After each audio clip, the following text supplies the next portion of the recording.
Like most other young matrons, Meg began her married life with the determination to be a model housekeeper. John should find home a paradise, he should always see a smiling face, should fare sumptuously every day, and never know the loss of a button. She brought so much love, energy, and cheerfulness to the work that she could not but succeed, in spite of some obstacles. Her paradise was not a tranquil one, for the little woman fussed, was over-anxious to please, and bustled about like a true Martha, cumbered with many cares. She was too tired, sometimes, even to smile. John grew dyspeptic after a course of dainty dishes and ungratefully demanded plain fare. As for buttons, she soon learned to wonder where they went, to shake her head over the carelessness of men, and to threaten to make him sew them on himself, and see if his work would stand impatient and clumsy fingers any better than hers. They were very happy, even after they discovered that they couldn't live on love alone. John did not find Meg's beauty diminished, though she beamed at him from behind the familiar coffee pot. Nor did Meg miss any of the romance from the daily parting, when her husband followed up his kiss with the tender inquiry, "Shall I send some veal or mutton for dinner, darling?" The little house ceased to be a glorified bower, but it became a home, and the young couple soon felt that it was a change for the better. At first they played keep house, and frolicked over it like children. Then John took steadily to business, feeling the cares of the head of a family upon his shoulders, and Meg laid by her cambric wrappers, put on a big apron, and fell to work, as before said, with more energy than discretion. While the cooking mania lasted, she went through Mrs. Cornelius's receipt book as if it were a mathematical exercise, working out the problems with patience and care. Sometimes her family were invited in to help eat up a too bounteous feast of successes, or Lottie would be privately dispatched with a batch of failures, which were to be concealed from all eyes in the convenient stomachs of the little Hummels. An evening with John over the account books usually produced a temporary lull in the culinary enthusiasm, and a frugal fit would ensue, during which the poor man was put through a course of bread pudding, hash, and warmed-over coffee, which tried his soul, although he bore it with praiseworthy fortitude. Before the golden mean was found, however, Meg added to her domestic possessions what young couples seldom get on long without, a family jar. Fired with a housewifely wish to see her storeroom stocked with homemade preserves, she undertook to put up her own currant jelly. John was requested to order home a dozen or so of little pots and an extra quantity of sugar, for their own currants were ripe and were to be attended to at once. As John firmly believed that my wife was equal to anything, and took a natural pride in her skill, he resolved that she should be gratified, and their only crop of fruit laid by in a most pleasing form for winter use. Home came 4 dozen delightful little pots, half a barrel of sugar, and a small boy to pick the currants for her. With her pretty hair tucked into a little cap, arms bared to the elbow, and a checked apron which had a coquettish look in spite of the bib, the young housewife fell to work, feeling no doubts about her success, for hadn't she seen Hannah do it hundreds of times? The array of pots rather amazed her at first, but John was so fond of jelly, and the nice little jars would look so well on the top shelf, that Meg resolved to fill them all, and spent a long day picking, boiling, straining, and fussing over her jelly. She did her best. She asked advice of Mrs. Cornelius, she racked her brain to remember what Hannah did that she left undone, she reboiled, resugared, and restrained, but that dreadful stuff wouldn't gel. She longed to run home, bib and all, and ask Mother to lend her a hand, but John and she had agreed that they would never annoy anyone with their private worries, experiments, or quarrels. They had laughed over that last word as if the idea it suggested was a most preposterous one, but they had held to their resolve, and whenever they could get on without help they did so, and no one interfered, for Mrs. March had advised the plan. So Meg wrestled alone with the refractory sweetmeats all that hot summer day, and at 5 o'clock sat down in her topsy-turvy kitchen, wrung her bedaubed hands, lifted up her voice and wept. Now, in the first flush of the new life, she had often said, "My husband shall always feel free to bring a friend home whenever he likes. I shall always be prepared. There shall be no flurry, no scolding, no discomfort, but a neat house, a cheerful wife, and a good dinner. John, dear, never stop to ask my leave, invite whom you please, and be sure of a welcome from me." How charming that was, to be sure! John quite glowed with pride to hear her say it, and felt what a blessed thing it was to have a superior wife. But, although they had had company from time to time, it never happened to be unexpected, and Meg had never had an opportunity to distinguish herself till now. It always happens so in this vale of tears. There is an inevitability about such things which we can only wonder at, deplore, and bear as we best can. If John had not forgotten all about the jelly, it really would have been unpardonable in him to choose that day, of all the days in the year, to bring a friend home to dinner unexpectedly. Congratulating himself that a handsome repast had been ordered that morning, feeling sure that it would be ready to the minute, and indulging in pleasant anticipations of the charming effect it would produce, when his pretty wife came running out to meet him, he escorted his friend to his mansion, with the irrepressible satisfaction of a young host and husband. It is a world of disappointments, as John discovered when he reached the dovecot. The front door usually stood hospitably open. Now it was not only shut, but locked, and yesterday's mud still adorned the steps. The parlor windows were closed and curtained, no picture of the pretty wife sewing on the piazza, in white, with a distracting little bow in her hair, or a bright-eyed hostess, smiling a shy welcome as she greeted her guest. Nothing of the sort, for not a soul appeared but a sanguinary-looking boy asleep under the currant bushes. "I'm afraid something has happened." "Step into the garden, Scott, while I look up Mrs. Brooke," said John, alarmed at the silence and solitude. Round the house he hurried, led by a pungent smell of burned sugar, and Mr. Scott strolled after him, with a queer look on his face. He paused discreetly at a distance when Brooke disappeared, but he could both see and hear, and being a bachelor, enjoyed the prospect mightily. In the kitchen reigned confusion and despair. One edition of jelly was trickled from pot to pot, another lay upon the floor, and a third was burning gaily on the stove. Lottie, with Teutonic phlegm, was calmly eating bread and currant wine, for the jelly was still in a hopelessly liquid state, while Mrs. Brooke, with her apron over her head, sat sobbing dismally. "My dearest girl, what is the matter?" cried John, rushing in, with awful visions of scalded hands, sudden news of affliction, and secret consternation at the thought of the guest in the garden. "Oh, John, I am so tired and hot and cross and worried. I've been at it till I'm all worn out. Do come and help me or I shall die," and the exhausted housewife cast herself upon his breast, giving him a sweet welcome in every sense of the word, for her pinafore had been baptized at the same time as the floor. "What worries you, dear? Has anything dreadful happened?" asked the anxious John, tenderly kissing the crown of the little cap, which was all askew. "Yes," sobbed Meg despairingly. "Tell me quick, then. Don't cry. I can bear anything better than that. Out with it, love." The jelly won't gel and I don't know what to do."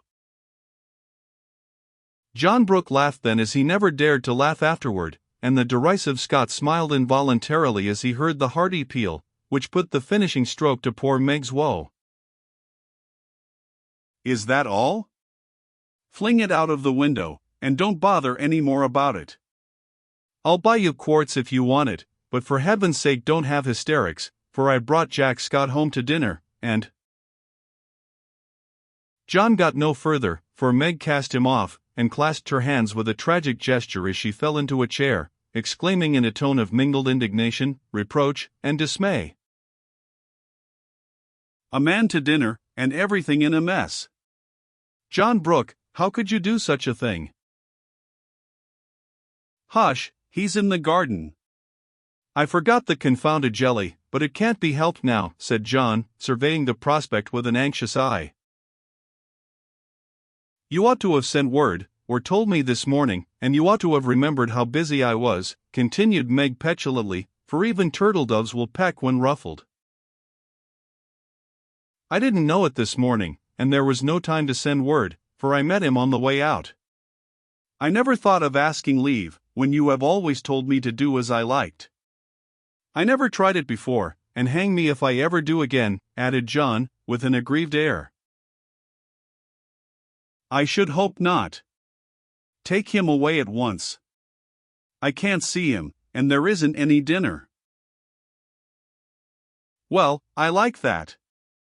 Where's the beef and vegetables I sent home, and the pudding you promised?" cried John, rushing to the larder.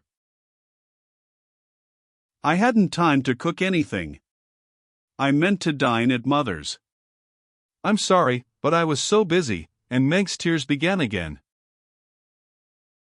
John was a mild man, but he was human, and after a long day's work to come home tired, hungry, and hopeful, to find a chaotic house, an empty table, and a cross wife was not exactly conducive to repose of mind or manner. He restrained himself, however, and the little squall would have blown over, but for one unlucky word. "It's a scrape, I acknowledge, but if you will lend a hand, we'll pull through and have a good time yet. Don't cry, dear, but just exert yourself a bit, and fix us up something to eat. We're both as hungry as hunters, so we shan't mind what it is. Give us the cold meat, and bread, and cheese. We won't ask for jelly." He meant it to be a good-natured joke, but that one word sealed his fate. Meg thought it was too cruel to hint about her sad failure, and the last atom of patience vanished as he spoke.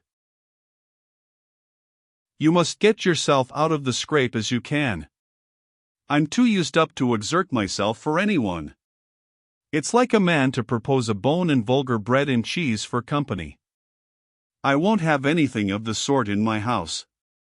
Take that Scot up to Mother's, and tell him I'm away, sick, dead, anything. I won't see him, and you two can laugh at me and my jelly as much as you like. You won't have anything else here." And having delivered her defiance all on one breath, Meg cast away her pinafore and precipitately left the field to bemoan herself in her own room.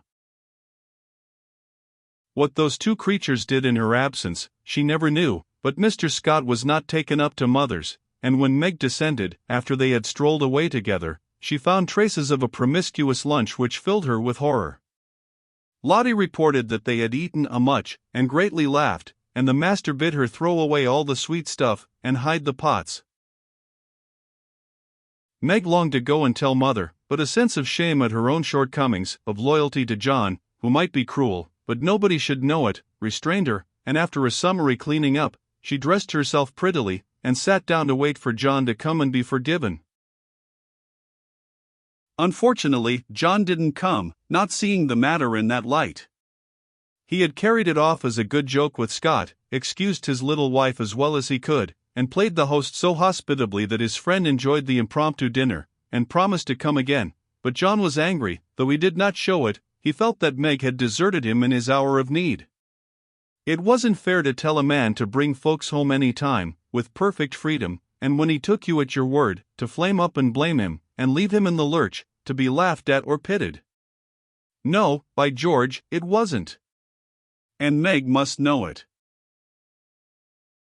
He had fumed inwardly during the feast, but when the flurry was over and he strolled home after seeing Scott off, a milder mood came over him. Poor little thing. It was hard upon her when she tried so heartily to please me. She was wrong, of course, but then she was young. I must be patient and teach her. He hoped she had not gone home. He hated gossip and interference. For a minute he was ruffled again at the mere thought of it, and then the fear that Meg would cry herself sick softened his heart, and sent him on at a quicker pace, resolving to be calm and kind, but firm, quite firm, and show her where she had failed in her duty to her spouse. Meg likewise resolved to be calm and kind, but firm, and show him his duty. She longed to run to meet him, and beg pardon, and be kissed and comforted, as she was sure of being, but, of course, she did nothing of the sort, and when she saw John coming, began to hum quite naturally, as she rocked and sewed, like a lady of leisure in her best parlor. John was a little disappointed not to find a tender Niobe, but feeling that his dignity demanded the first apology, he made none, only came leisurely in and laid himself upon the sofa with the singularly relevant remark, "We are going to have a new moon, my dear." "I've no objection," was Meg's equally soothing remark. A few other topics of general interest were introduced by Mr. Brooke and wet-blanketed by Mrs. Brooke, and conversation languished. John went to one window, unfolded his paper, and wrapped himself in it, figuratively speaking. Meg went to the other window, and sewed as if new rosettes for slippers were among the necessaries of life. Neither spoke. Both looked quite calm and firm, and both felt desperately uncomfortable. Oh, dear, thought Meg, married life is very trying, and does need infinite patience as well as love, as mother says. The word mother suggested other maternal counsels given long ago, and received with unbelieving protests. John is a good man, but he has his faults, and you must learn to see and bear with them, remembering your own. He is very decided, but never will be obstinate, if you reason kindly, not oppose impatiently. He is very accurate, and particular about the truth, a good trait, though you call him fussy. Never deceive him by look or word, Meg, and he will give you the confidence you deserve, the support you need. He has a temper, not like ours, one flash and then all over, but the white, still anger that is seldom stirred, but once kindled is hard to quench. Be careful, be very careful, not to wake his anger against yourself, for peace and happiness depend on keeping his respect. Watch yourself, be the first to ask pardon if you both err, and guard against the little piques, misunderstandings, and hasty words that often pave the way for bitter sorrow and regret. These words came back to Meg, as she sat sewing in the sunset, especially the last. This was the first serious disagreement. Her own hasty speeches sounded both silly and unkind, as she recalled them. Her own anger looked childish now, and thoughts of poor John coming home to such a scene quite melted her heart. She glanced at him with tears in her eyes, but he did not see them. She put down her work and got up, thinking, I will be the first to say, forgive me, but he did not seem to hear her. She went very slowly across the room, for pride was hard to swallow, and stood by him, but he did not turn his head. For a minute she felt as if she really couldn't do it, then came the thought, this is the beginning. I'll do my part, and have nothing to reproach myself with, and stooping down, she softly kissed her husband on the forehead. Of course that settled it. The penitent kiss was better than a world of words, and John had her on his knee in a minute, saying tenderly, it was too bad to laugh at the poor little jelly pots. Forgive me, dear. I never will again. But he did, oh bless you, yes, hundreds of times, and so did Meg, both declaring that it was the sweetest jelly they ever made, for family peace was preserved in that little family jar. After this, Meg had Mr. Scott to dinner by special invitation, and served him up a pleasant feast without a cooked wife for the first course, on which occasion she was so gay and gracious, and made everything go off so charmingly, that Mr. Scott told John he was a lucky fellow, and shook his head over the hardships of bachelorhood all the way home. In the autumn, new trials and experiences came to Meg. Sally Moffat renewed her friendship, was always running out for a dish of gossip at the little house, or inviting that poor dear to come in and spend the day at the big house. It was pleasant, for in dull weather Meg often felt lonely. All were busy at home, John absent till night, and nothing to do but sew, or read, or potter about. So it naturally fell out that Meg got into the way of gaddying and gossiping with her friend. Seeing Sally's pretty things made her long for such, and pity herself because she had not got them. Sally was very kind, and often offered her the coveted trifles, but Meg declined them, knowing that John wouldn't like it, and then this foolish little woman went and did what John disliked even worse. She knew her husband's income, and she loved to feel that he trusted her, not only with his happiness, but what some men seem to value more, his money. She knew where it was free to take what she liked, and all he asked was that she should keep account of every penny, pay bills once a month, and remember that she was a poor man's wife. Till now she had done well, been prudent and exact, kept her little account books neatly, and showed them to him monthly without fear. But that autumn the serpent got into Meg's paradise, and tempted her like many a modern Eve, not with apples, but with dress. Meg didn't like to be pitied and made to feel poor. It irritated her, but she was ashamed to confess it, and now and then she tried to console herself by buying something pretty, so that Sally needn't think she had to economize. She always felt wicked after it, for the pretty things were seldom necessaries, but then they cost so little, it wasn't worth worrying about, so the trifles increased unconsciously, and in the shopping excursions she was no longer a passive looker-on. But the trifles cost more than one would imagine, and when she cast up her accounts at the end of the month the sum total rather scared her. John was busy that month and left the bills to her. The next month he was absent, but the third he had a grand quarterly settling up, and Meg never forgot it. A few days before she had done a dreadful thing, and it weighed upon her conscience. Sally had been buying silks, and Meg longed for a new one, just a handsome light one for parties. Her black silk was so common, and thin things for evening wear were only proper for girls. Aunt March usually gave the sisters a present of $25 apiece at New Year's. That was only a month to wait, and here was a lovely violet silk going at a bargain, and she had the money, if she only dared to take it. John always said what was his was hers, but would he think it right to spend not only the prospective 25, but another 25 out of the household fund? That was the question. Sally had urged her to do it, had offered to lend the money, and with the best intentions in life had tempted Meg beyond her strength. In an evil moment the shopman held up the lovely, shimmering folds, and said, "A bargain, I assure you, ma'am." She answered, "I'll take it," and it was cut off and paid for, and Sally had exulted, and she had laughed as if it were a thing of no consequence, and driven away, feeling as if she had stolen something, and the police were after her. When she got home, she tried to assuage the pangs of remorse by spreading forth the lovely silk, but it looked less silvery now, didn't become her, after all, and the words $50 seemed stamped like a pattern down each breadth. She put it away, but it haunted her, not delightfully as a new dress should, but dreadfully like the ghost of a folly that was not easily laid. When John got out his books that night, Meg's heart sank, and for the first time in her married life, she was afraid of her husband. The kind, brown eyes looked as if they could be stern, and though he was unusually merry, she fancied he had found her out, but didn't mean to let her know it. The house bills were all paid, the books all in order.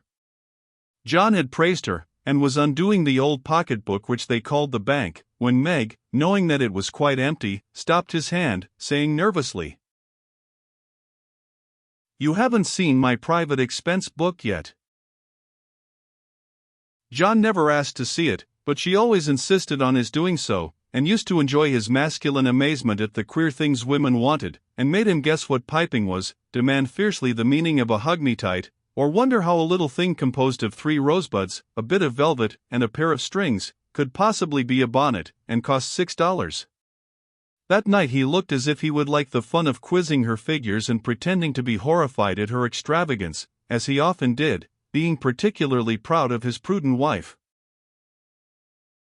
The little book was brought slowly out and laid down before him. Meg got behind his chair under pretense of smoothing the wrinkles out of his tired forehead, and standing there, she said, with her panic increasing with every word, "John, dear, I'm ashamed to show you my book, for I've really been dreadfully extravagant lately. I go about so much I must have things, you know, and Sally advised my getting it, so I did, and my New Year's money will partly pay for it, but I was sorry after I had done it, for I knew you'd think it wrong in me." John laughed, and drew her round beside him, saying good-humoredly, "Don't go and hide. I won't beat you if you have got a pair of killing boots. I'm rather proud of my wife's feet, and don't mind if she does pay $8 or $9 for her boots, if they are good ones." That had been one of her last trifles, and John's eye had fallen on it as he spoke. "Oh, what will he say when he comes to that awful $50, thought Meg, with a shiver. "It's worse than boots, it's a silk dress," she said, with the calmness of desperation, for she wanted the worst over. "Well, dear, what is the demmed total, as Mr. Mantalini says?" That didn't sound like John, and she knew he was looking up at her with the straightforward look that she had always been ready to meet and answer with one as frank till now. She turned the page and her head at the same time, pointing to the sum which would have been bad enough without the 50, but which was appalling to her with that added. For a minute the room was very still, then John said slowly, but she could feel it cost him an effort to express no displeasure. "Well, I don't know that 50 is much for a dress, with all the furbelows and notions you have to finish it off these days." "It isn't made or trimmed," sighed Meg, faintly, for a sudden recollection of the cost still to be incurred quite overwhelmed her. 25 yards of silk seems a good deal to cover one small woman, but I've no doubt my wife will look as fine as Ned Moffat's when she gets it on," said John dryly. "I know you are angry, John, but I can't help it. I don't mean to waste your money, and I didn't think those little things would count up so.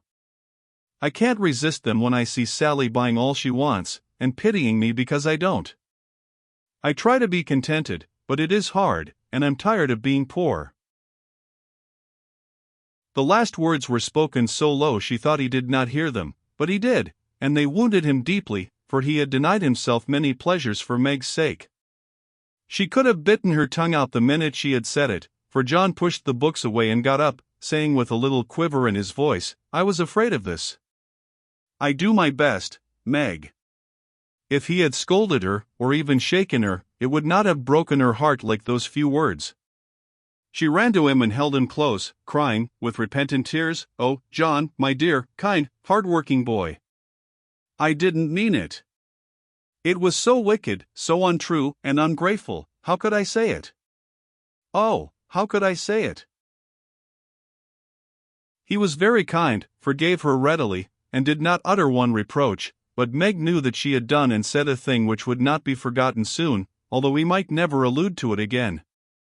She had promised to love him for better or worse, and then she, his wife, had reproached him with his poverty, after spending his earnings recklessly. It was dreadful, and the worst of it was John went on so quietly afterward, just as if nothing had happened, except that he stayed in town later, and worked at night when she had gone to cry herself to sleep. A week of remorse nearly made Meg sick, and the discovery that John had countermanded the order for his new greatcoat reduced her to a state of despair which was pathetic to behold. He had simply said, in answer to her surprised inquiries as to the change, "I can't afford it, my dear."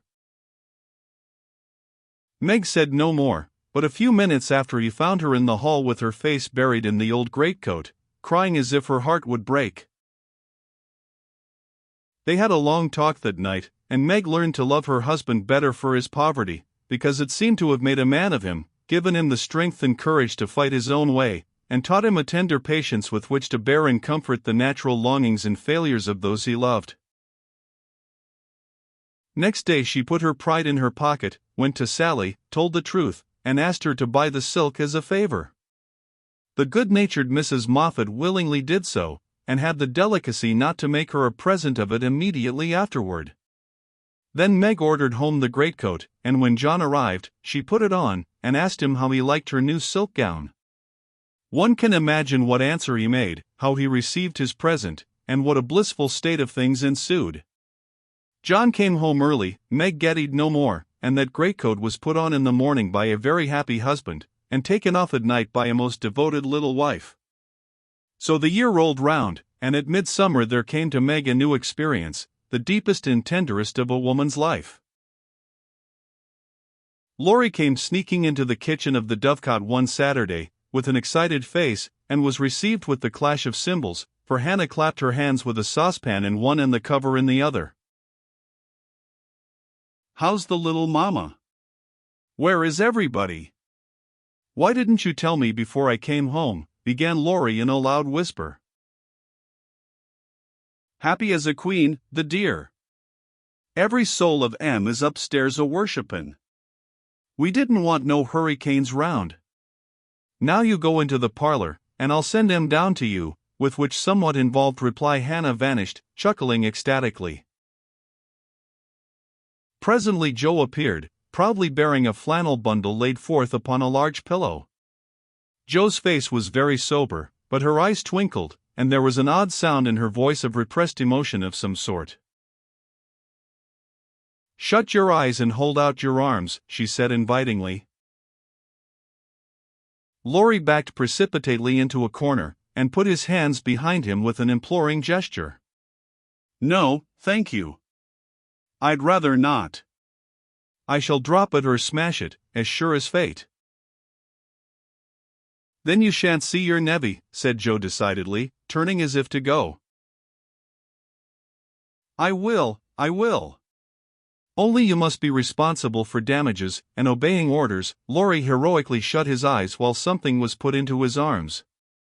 A peal of laughter from Joe, Amy, Mrs. March, Hannah, and John caused him to open them the next minute, to find himself invested with 2 babies instead of 1.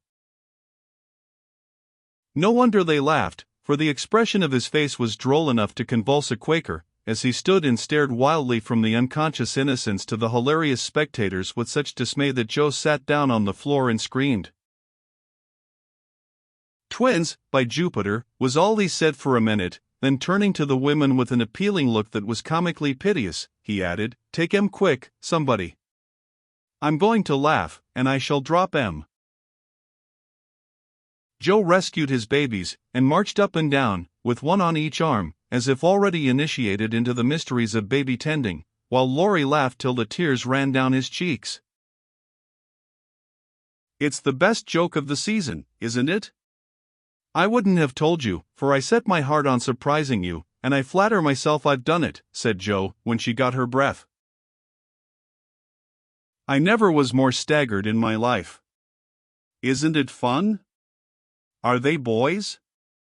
What are you going to name them? Let's have another look." "Hold me up, Joe, for upon my life it's one too many for me," returned Laurie, regarding the infants with the air of a big, benevolent Newfoundland looking at a pair of infantile kittens. "Boy and girl." "Aren't they beauties?" said the proud papa, beaming upon the little red squirmers as if they were unfledged angels. "Most remarkable children I ever saw." "Which is which?" and Laurie bent like a well-sweep to examine the prodigies. "Amy put a blue ribbon on the boy and a pink on the girl, French fashion, so you can always tell. Besides, one has blue eyes and one brown." "Kiss them, Uncle Teddy," said Wicked Joe. "I'm afraid they mightn't like it," began Laurie, with unusual timidity in such matters. "Of course they will, they are used to it now." "Do it this minute, sir," commanded Joe, fearing he might propose a proxy. Laurie screwed up his face and obeyed with a gingerly peck at each little cheek that produced another laugh, and made the babies squeal. "There, I knew they didn't like it." "That's the boy, see him kick, he hits out with his fists like a good one. Now then, young Brooke, pitch into a man of your own size, will you?" cried Laurie, delighted with a poke in the face from a tiny fist, flapping aimlessly about. "He's to be named John Lawrence, and the girl Margaret, after mother and grandmother. We shall call her Daisy, so as not to have 2 Megs, and I suppose the Manny will be Jack, unless we find a better name," said Amy, with ant-like interest. "Name him Demi-John, and call him Demi for short," said Laurie. "Daisy and Demi, just the thing." "I knew Teddy would do it," cried Joe, clapping her hands. Teddy certainly had done it that time, for the babies were Daisy and Demi to the end of the chapter.